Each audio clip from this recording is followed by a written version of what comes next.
Welcome sa Tagalog Horoscope, ang iyong gabay sa pang-araw-araw na buhay.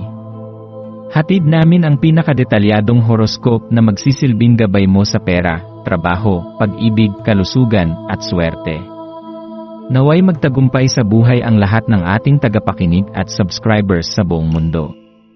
Maraming salamat sa pag-subscribe at tanggapin ang siksik, liglig, at umaapaw na biyayang hatid ng Tagalog Horoscope. Ito ang iyong pang-araw-araw na horoscope para sa Capricorn para sa Abril 2, 2025. Habang sumisikat ang araw sa Abril 2, 2025, nadarama mo ang kakaibang timpla ng katatagan at misteryo sa iyong paligid. Bilang isang Capricorn, ang iyong malalim na koneksyon sa elemento ng lupa ay nagbibigay sa iyo ng lakas sa mga panahon ng kawalan ng katiyakan. Ngayon, inaanyayahan kang tuklasin ang inosenteng bahagi ng iyong pagkatao, na maaaring magbigay ng bagong pananaw sa iyong mga iniisip at kilos. Sa ilalim ng impluwensya ng buwan sa Gemini, maaaring maramdaman mo ang isang banayad na pagkabalisa o pagnanais na maghanap ng bago. Ito ay isang paanyaya upang gamitin ang enerhiyang ito sa malikhaing paraan at maging produktibo. Ituon ang pansin sa iyong natatanging pananaw sa buhay, at huwag mag-atubiling ipahayag ito ng malaya. Ang araw na ito ay nagbibigay diin sa kahalagahan ng pagiging tapat sa iyong sarili, at sa iyong mga paniniwala. Ang pagyakap sa hindi tiyak na mga bagay ay maaaring magbunga ng mahahalagang tuklas, at ang iyong kahandaang kumuha ng mga panganib ay nagbubukas ng mga pintuan patungo sa mga bagong karanasan. Magtiwala sa iyong likas na katatagan habang lumalakad ka sa mga hindi pamilyar na landas. Ang sansinukob ay sumusuporta sa iyong paglalakbay, nangangako ng pag-unlad kung ikaw ay ganap na makikilahok sa bawat pagkakataong darating.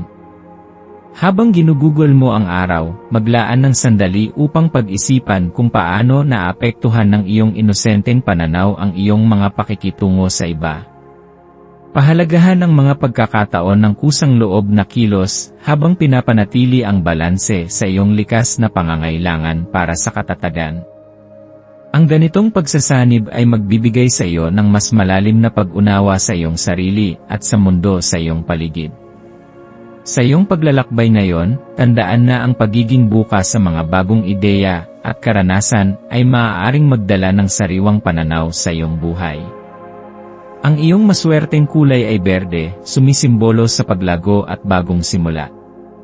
Ang mga maswerteng numero mo ay 7, 11 at 23. Ang mga maswerteng gawain para sa araw na ito ay ang pagninilay sa kalikasan, pagsusulat ng journal ng iyong mga saloobin, at pakikilahok sa mga aktibidad na nagpapalakas ng iyong koneksyon sa iba. Sa pagtatapos ng araw, maglaan ng oras upang pasalamatan ang mga natutunan at karanasan na nakuha mo. Ang bawat sandali ng pagninilay at pagtuklas sa sarili ay nagdadala sa iyo ng mas malapit sa iyong tunay na layunin. Magpahinga ng maayos, alam na ang iyong paglalakbay ay patuloy na hinuhubog ka tungo sa pinakamabuting bersyon ng iyong sarili.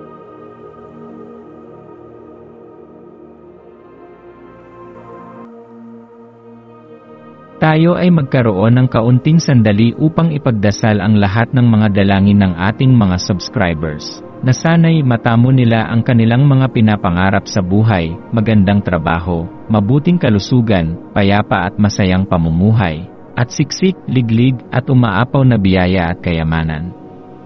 Ipinagdarasal namin ng mataimtim ang lahat ng mga komento sa nakaraang video, at hinihiling namin, Panginoon, na pagpalain mo ang ating mga subscribers ng masayang buhay sa mundong ibabaw. Maraming salamat po.